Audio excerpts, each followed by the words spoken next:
Take one, roll one.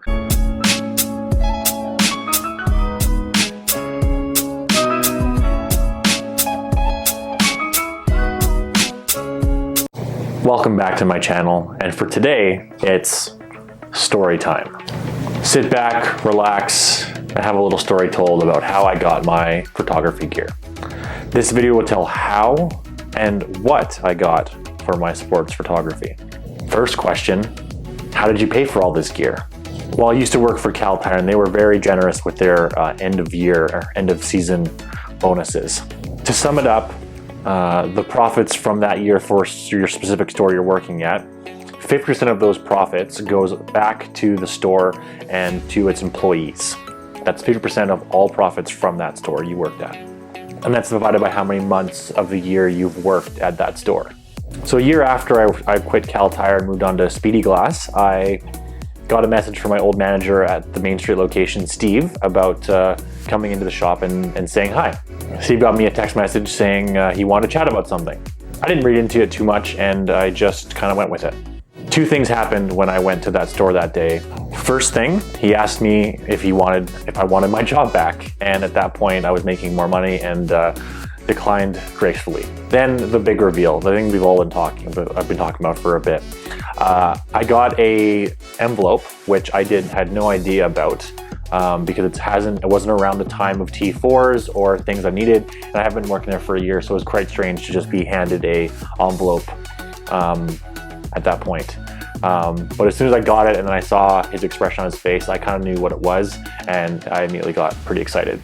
So then it hits me. This is the 50-50 check. This is the bonus check for the year for all the hard work that I did that last year. I worked for Cal Tire, and all the money that I've made them, it goes back to its employees. We don't need to know how much I got, but it was more than enough to pay for my first camera and kit lens. So shout out to Cal Tire Main Street. If you're near your tires done, that's the place to go. And to Steve and all the boys there at Cal Tire, thank you.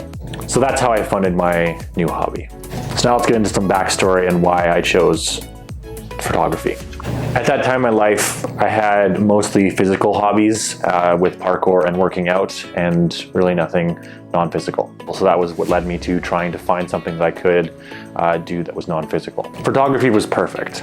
I knew I got some photos in the past that got some compliments, so I knew I wasn't starting out from zero, and I can improve those photos with having an actual camera. To start off the search for this camera or photography gear that I needed, I had no idea. But I did know who to talk to or who to message first. My family friend Marnie, who is amazing at taking photos of animals, humans, so many different things, I had to message her first. She lives on Vancouver Island, and I'll link to her Instagram down below, and here's her Instagram page.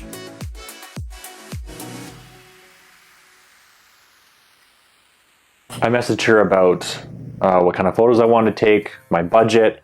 Of course, I definitely put in there that I wanted to take photos of sports, something that I've been doing my entire life and that I generally enjoy, being around people that play sports. Now, there are a lot of brands to choose from, but at that time there was really only two to choose from, and continually only two to choose from, and that's either Canon or Sony. Canon has been in the business for over 40 years and doing really well for themselves, and has such a range of products for the beginner to absolute pro. Now, Sony hasn't been in the photography game as long as Canon, but they were doing something with mirrorless cameras, which at the time I was buying a camera was a new thing. If you don't know what a mirrorless camera is compared to a regular camera, if you DM me, I can definitely send you a video, or I can link it down below. Either one, it's different technology. One has a mechanism and one doesn't. One's electronic and one is mechanical. So thanks to Marnie, she sends out a message to her photography group asking about a new photographer and what sort of, with my budget and what I'm thinking, and what I could be purchasing in the future. She sends out a message to her photography friends and says they will get back to me in a couple days, and we'll be able to then know more about what would be a good camera for me to start with. So a couple days go by, I get a message from Marnie suggesting a certain camera from what I need, and the photography group and Marnie are trying to suggest something that would just be the best fit for me. And with that was the Sony a6000 crop sensored mirrorless camera with its kit lens, because that's just what comes with it. At the time, most people agreed that it was a very good entry-level camera, but not super entry-level. It was good for what I needed to use and my budget that I had. Now, I could have gone with Canon and it probably would have been just as fine, but I wanted to listen to my friends and the photography group that Marnie is part of. So I'm really thankful for that and for what I need to do. With the A6000, one of the main features of it that's really gonna help me with sports is the 11 continuous drive photo feature, or photos that can be taken. So basically that means that 11 photos can take at once, not at once, but like one after the other before the camera has to start processing them. Because some cameras are lower, some cameras are higher, but with the A6000 it's a good medium of 11 frames, 11 shots, one after the other that you can take. Why do you need this, you might ask? Well, with any sort of sports or live events, you're not just going to go out in the field, hey, scrum half, or hey, fullback, can you just rewind that play? I didn't get that shot. So with 11 photos you can take over a certain amount of time, it just helps to get that shot or get the right framing or what you need to do with it. Camera body, check. The other part that I got months later was a zoom lens. That was something that I couldn't just buy right away, as it is an expensive endeavor, so I had to build up a little bit to do it.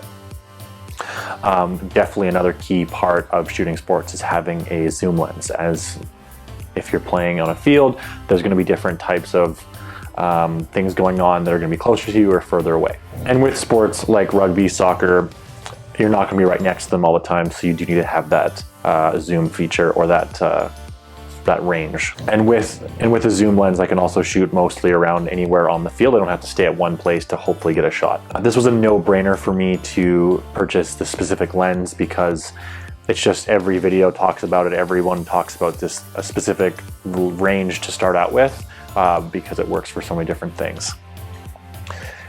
And I eventually landed on, while watching lots of videos and researching, the Sony G Master 7200 f4 edition, as the f2.8 is twice as much, and at that point the budget was not there for it. Another thing, it's just so versatile. So you can do portraits with it, you can do so many different things, and the focal length is just such a usable range.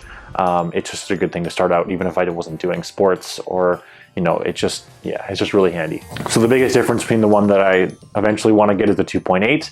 It just lets more light in, so you can do more bokeh or do more low light shooting. And also good about this, I was able to find this specific lens, the f4, on Facebook Marketplace from a local photographer that needed to pay for college, university, I forgot what it was. And I was able to meet up with him, and I was able to pay hundreds of dollars less than buying retail, and also no tax on it. And it was in a really good condition. Lens, check. Lens, check. So the combination of having the A6000 with the 7200 really gave me a good range and what I needed to for taking sports photography.